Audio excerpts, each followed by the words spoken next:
紙巾咁樣啦，我哋明明可能係用1張就夠㗎啦，偏偏要攞2張，跟住佢順手嘛，尤其是洗手間，係尤其是洗手間，速其實可能1、2張已經夠㗎啦，係你偏偏一攞咗好多。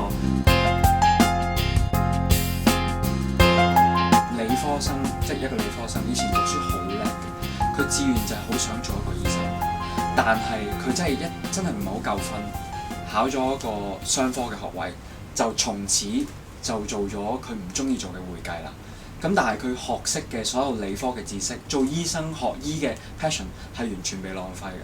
佢今後對住啲數目字，其實係佢用唔翻佢 free and by 學過嘅所有嘅嘢咯。咁呢啲嘢都係浪費。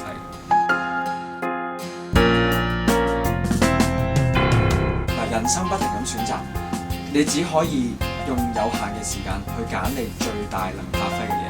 咁你揀咗就唔好回頭啦。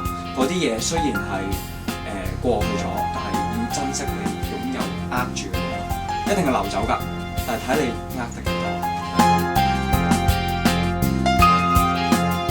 我哋係 C AllStar，總有人愛仇恨，沒有人仇恨愛，我哋最憎浪費。